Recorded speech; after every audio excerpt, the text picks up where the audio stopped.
네, 오늘 말씀의 주제는 무엇에 뿌리를 내리고 살아가는가? 무엇에 뿌리를 내리고 살아가는가? 예레미야 17장 첫머리에 나오는 말씀을 우리가 읽지는 않았지만 그 말씀의 의미가 좀 있습니다. 유다의 죄는 금강석 끝 철필로 기록되되 그들의 마흔판과 그들의 제단불에 새겨졌거늘, 이렇게 말씀을 합니다. 금강석이라는 이 광물은 굉장히 단단한 그런 성질을 가지고 있죠. 그 단단한 것을 철필로 기록할 수 있게 만들려면, 그 촉을 날카롭게 만들려면 무엇보다 그 단단한 것으로 또 다듬어야겠죠. 그리고 마음판과 그들의 제단불에 새겨졌거늘, 죄가 도대체 얼마나 깊고 얼마나 오랜 시간 지속되었다면 이렇게 표현하셨을까라는 마음이 듭니다. 하나님은 죄에 대해서 반드시 심판하십니다. 그것은 우리가 그 어떤 것으로 덮을 수가 없어요. 그래서 사람이 욕심이 생기고 그 욕심이 점점 자라서 그 결과로 우리는 죽음에 이르게 되죠. 그래서 그 욕심이 우리의 일상 속에서 계속 드러날 수밖에 없는 것은 우리의 바로 죄 때문입니다. 창세기 3장을 계속 우리가 거론할 수밖에 없는 것은 인류가 도대체 어떻게 무너졌는가라는 그 기원을 명확하게 말씀하고 있는 게 창세기 3장입니다. 가볍게 그냥 우리가 읽어보면 뭐가 문제지라는 생각이 들 만큼 도대체 과일 열매 하나 먹었다고 이게 무슨 일인가? 라는 생각을 해봄직합니다. 그러나 누누이 말씀드리지만 그것은 결코 과일 열매에 관한 이야기가 아니다. 하나님의 말씀이다. 하나님의 말씀을 인간이 어떻게 여겼는가? 그러니까 열매를 먹는다, 먹지 않는다라고 인간이 그것을 평가절하한 거죠. 많은 열매 가운데 하나로 둔 겁니다. 다시 한번 말씀드리지만 하나님의 말씀이고 말씀은 곧 하나님이십니다.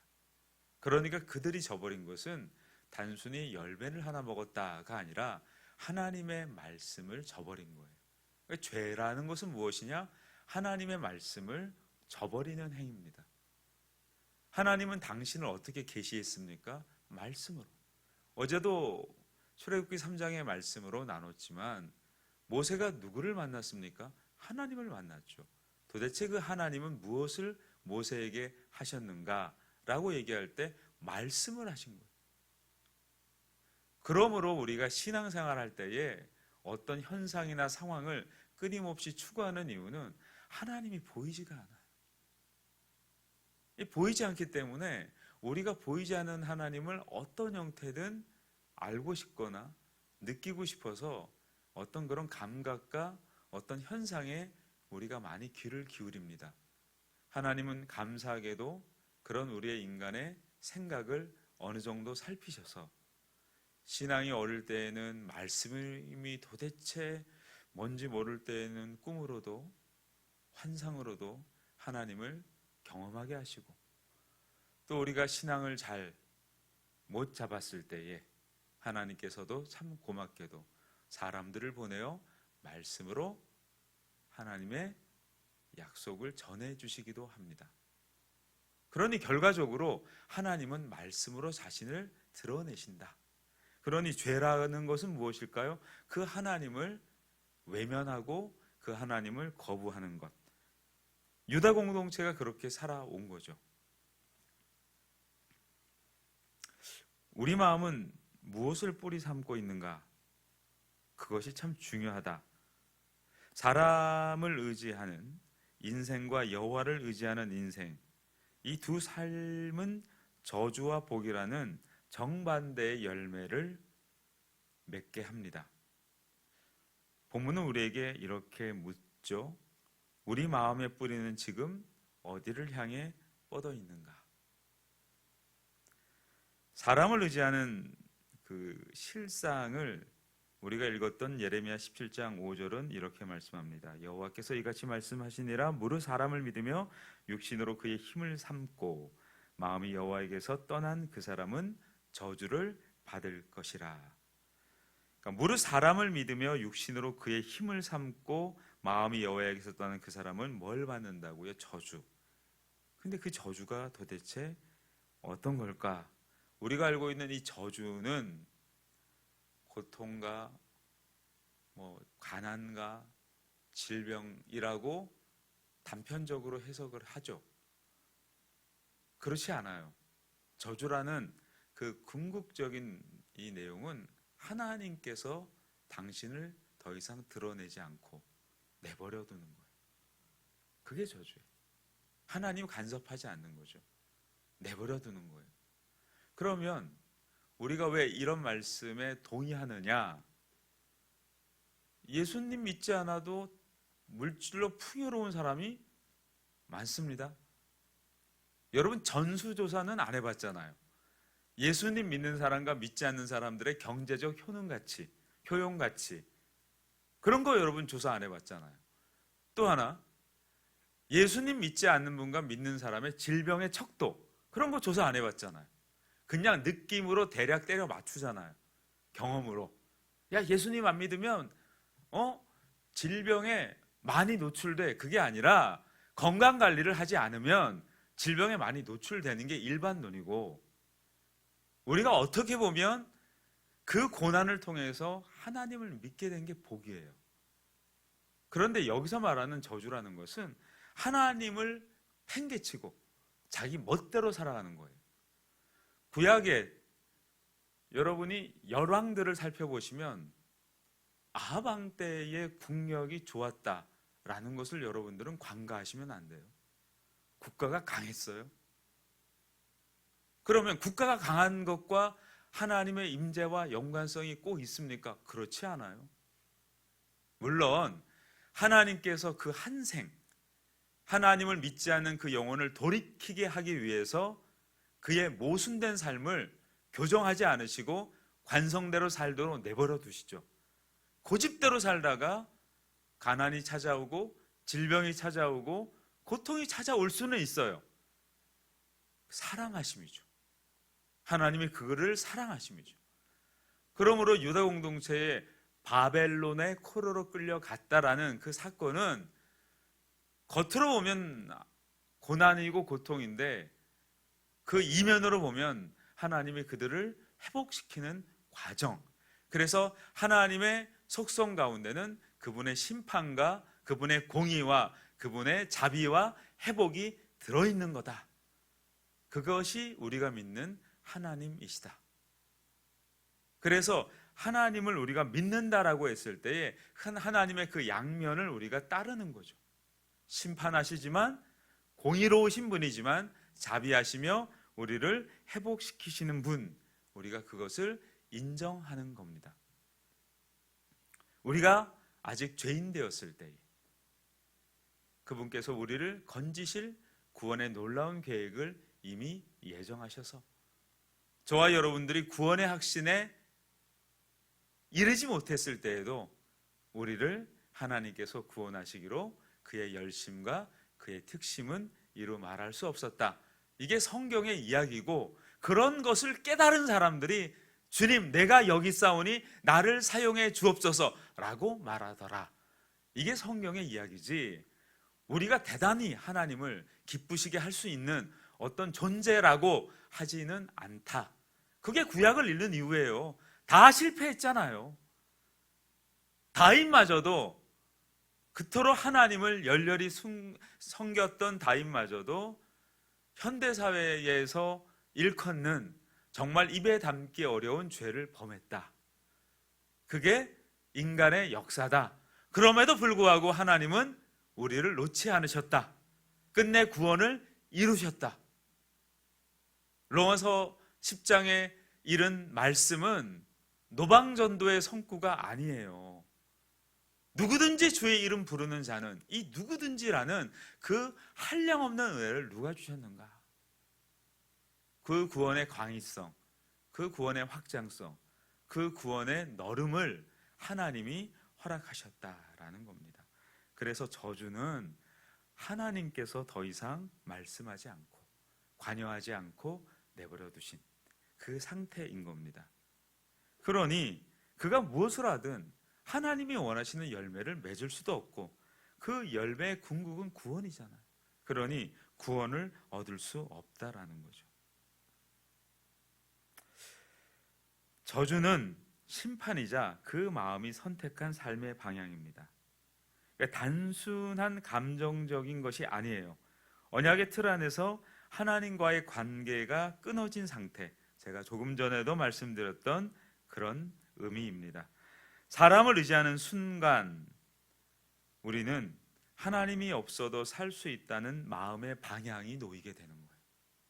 여러분, 하나님을 믿는다는 것은 그의 성품을, 그의 어떠하심을 우리가 믿는 거예요. 그래서 신앙은 인격적인 거예요. 그게 다른 종교와 엄청난 차이가 있어요. 여러분, 예레미야 2장 10절과 11절에 이런 내용이 있죠. 한번 읽어드리겠습니다. 이것은 읽어드려도 좋을 것 같습니다. 너희는 기띔 섬들에게 건너가 보며 게달에게 또 사람을 보내 이 같은 일이 있었는지를 자세히 살펴보라.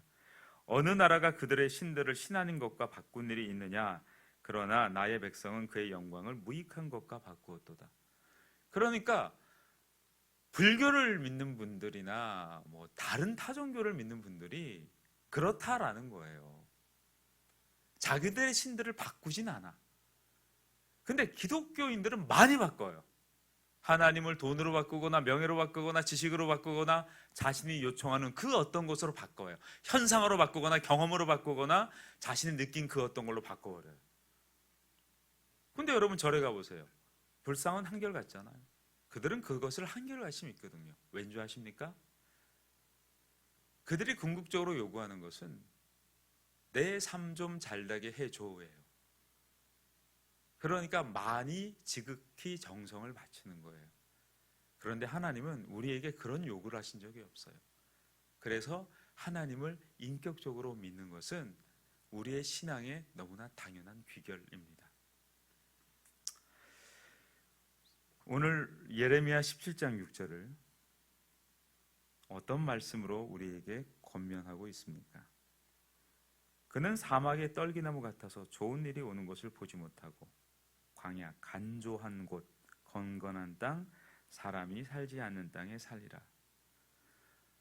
여러분, 사막의 떨기나무라는 것이 뭐 특별히 이 사막의 떨기나무의 핵심이 있는 게 아니라 어디에 있는 거예요? 사막에 있다는 거예요. 그러니까 하나님을 떠난 인생은 사막 같다라는 거예요. 그러니까 좋은 것이 있을 수가 없어요. 그래서 우리가 눈을 크게 떠야 되는 거예요. 어떻게 떠야 돼요? 하나님이 없는 것 자체가 인생의 질고요 고난이구나 라고 봐야지, 하나님을 떠나면 이런 상태가 돼라는 이 상태, 그 상태를 조금 더 나아가면 어떤 우리가 느끼는 결핍, 그 결핍을 조금 더 나아가면 뭐 예를 들어 돈이 없는 거, 건강이 없는 거, 이런 쪽으로 들어가 보면 복음의 한 면으로 좀 약화되는 거예요. 좀 생략되는 거죠. 그냥 잘 먹고 잘 살아도 하나님 없으면 그게 고난이고 질고고 그것이 재앙이에요. 뭐가 있고 없음이 아니라 하나님 계시지 않는 것 자체가, 그렇게 우리가 믿음의 눈을 활짝 열어야 자족하는 것이 무엇인지, 자족되지 않는 것이 무엇인지를 우리가 온 삶으로 경험하는 거예요. 그래야 우리가 복음을 담대히 말하지 않겠습니까? 우리가 형편에 따라 복음을 말하는 것이 아니라, 우리가 상황에 따라 복음을 말하는 것이 아니라 때를 얻든지 얻지 못하든지 우리는 힘있게 이 복음을 전하는 겁니다. 그러니까 하나님을 의지하지 않고 사람을 의지하는 삶은 결국 메마른 광야에 서게 된다. 좋은 것을 좋은 것으로 보지 못하는 그 눈이 저주를 받은 거지, 좋은 것 자체가 문제는 아니잖아요. 여러분, 응답은 멀리 있지 않아요. 아주 가까이 있고 어떤 면에서 보면 일상 속에서 너무 흔해서 잘 안 보일 수도 있어요. 그것이 다 떠난 이후에 우리는 깨닫습니다. 이게 응답이었구나. 후회 없는 삶을 사는 것은 하나님을 의지하고 그분께 뿌리를 내리는 것입니다. 그래서 열매 없는 삶은 예고 없이 서서히 찾아온다는 것을 기억하셔야 됩니다. 떨기나무가 갑자기 시들진 않겠죠. 아무도 눈치채지는 못하는 사이에 메말라 갑니다. 신뢰 대상을 사람에게 둔 마음도 이와 같아서 처음에는 표가 나지 않아요. 그러나 시간이 지날수록 삶의 자리 전체가 광야처럼 황폐해지는 겁니다. 오늘 7절은 이렇게 말씀하고 있습니다. 그러나 무릇 여호와를 의지하며 여호와를 의뢰하는 그 사람은 복을 받을 것이라. 7절은 정반대로 말씀합니다. 여호와를 의지하는 사람, 그 사람은 복을 받는다라고 얘기합니다. 그러니까 여호와를 의지하고 의뢰한다는 이 말은 전 존재를 다해 기대어 산다는 그런 삶의 움직임까지 포함한 거예요. 그러니까 전 삶을 내어 맡긴다는 거예요. 이것이 우상을 숭배하는 사람들과 우리의 삶의 차이입니다. 이 전 삶을 의지한다는 건 인격적인 걸 얘기하잖아요. 가장 신뢰하는 사람에게 우리가 말을 할 때에 중언부언하지 않잖아요. 기도가 뭐예요? 우리가 가장 신뢰하는 사람에게 우리가 대화할 때 어떻게 합니까? 꼼꼼히 단단히 얘기하잖아요. 내가 어제 이런 일이 있었는데 야, 나 너무 속상하더라. 너 어떻게 생각하니? 나 정말 너무 화가 나고 너무 답답해서 나 너무 힘들어서 나 밤새 울었잖아. 그런데 너는 어떻게 생각하니? 이렇게 얘기를 하지. 뭐 중언부언하듯이 행설수설하듯이 A부터 Z까지 뭐라 얘기하고 막 마치 주문서를 읽어내듯이 그렇게 하진 않잖아요. 그러니까 하나님을 믿는다는 것은 지극히 인격적인 거예요. 기도는 주수를 외우는 게 아니거든요. 정말 우리의 의식이 선명하고 우리의 언어가 분명하게 하나님께 우리의 마음을 올려드리는 거예요. 그게 기도입니다. 그러니 전 존재를 다해 기대는 것, 그게 여호와를 의뢰하는 것입니다. 복은 환경이 바뀌어서 오는 것이 아니고 신뢰의 뿌리가 박힐 때 주어지는 하나님의 선물입니다. 그러므로 복 있는 인생은 조건이 아니라 관계에서 비롯된다라는 것을 꼭 기억해 주시기 바랍니다. 이 복은 사람을 의지하는 자에게 임한 저주와 정확히 대칭을 이루죠.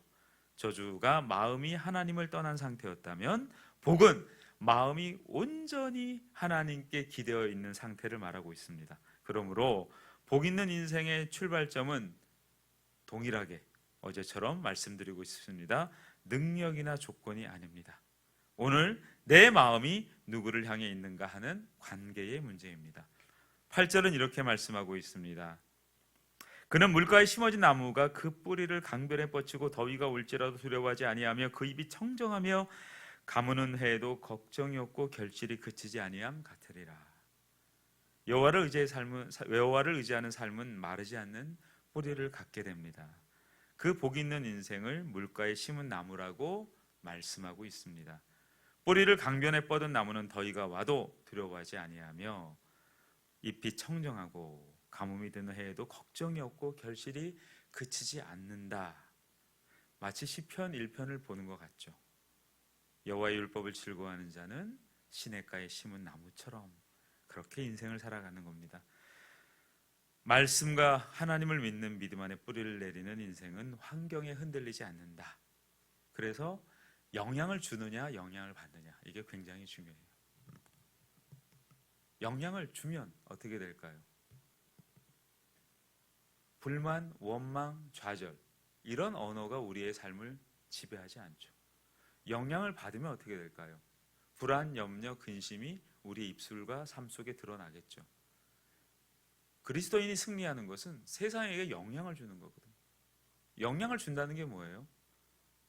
영향을 받지 않는다는 거잖아요. 그럼 누가 영향을 줘요? 하나님을 그 뿌리로 두는 사람이 영향을 주는 거예요. 메마르지 않는 삶. 예레미야 17장 13절의 탄식이 이렇죠. 생수의 근원이신 여호와를 버렸다. 그리고 이미 2장에서도 13절에 이렇게 말씀하고 있죠. 그들이 생수의 근원되는 나를 버린 것. 이렇게 주님이 책망하십니다. 우리는 그 메마름의 해갈의 근원이 어디인지를 알고 있어요. 우리는 예수 그리스도 안에서 그 목마름이 채워진 사람이에요. 요한복음 4장 14절에 이렇게 말씀하고 있으시죠. 예수님이 사마리아 여인에게 내가 주는 물을 마시는 자는 영원히 목마르지 아니하리니 내가 주는 물은 그 속에서 영생하도록 솟아나는 샘물이 되리라. 그러니 인생의 목마름, 갈망은 다른 것이 아니에요. 하나님의 존재가 나에게 없는 거예요. 그러니까 존재가 없기 때문에 내가 없는 거예요. 우리가 하나님의 형상대로 지음받았다는 걸 잊지 마셔야 됩니다. 그 사람이 갖고 있는 어떤 신분고와 전혀 중요하지 않아요. 갖고 있는 컨디션 전혀 중요하지 않아요. 가난한 자든 부유한 자든 하나님이 함께하지 않으면 그는 존재가 의미가 없는 거예요. 왜? 하나님의 형상이기 때문에 우리의 존재는 그분으로만 채워질 수 있는 것입니다. 물가에 심긴 나무의 복은 결국 생수의 근원이신 누구에게? 그리스도께 뿌리 내린 삶을 가리키는 겁니다. 우리 마음은요, 17장 9절이죠. 예레미야, 만물보다 거짓되어 스스로는 그 뿌리를 내릴 수가 없어요. 그러나 하나님은 우리에게 새 언약을 약속하셨습니다. 이후에 읽게 될 말씀이지만 예레미야 31장 33절에 하나님이 내가 나의 법을 그들의 속에 두며 그들의 마음에 기록하여 라고 말씀하셨습니다. 이 말씀은 훗날 그리스도 예수로 말미암아 십자가와 부활을 통해 성취되었습니다. 이제 그리스도 안에 있는 우리는 사람의 힘이 아니라 생수의 근원이신 주님께 뿌리를 내리며 살아갈 수 있게 된 것입니다. 오늘 우리의 삶은 사막의 떨기나무처럼 메말라 있을 수도, 물가에 심긴 나무처럼 청정할 수도 있습니다. 그 차이는 환경, 조건이 아닙니다. 내 마음이 누구를 신뢰하느냐, 우리가 누구에게 온전히 내어드리느냐. 그러므로 오늘 우리는 사람을 의지해 하던 마음을 내려놓고 생수의 근원이신 여호와를 신뢰하는 삶이 다시 깊숙이 우리의 삶의 뿌리를 내리기를 주님의 이름으로 축복합니다.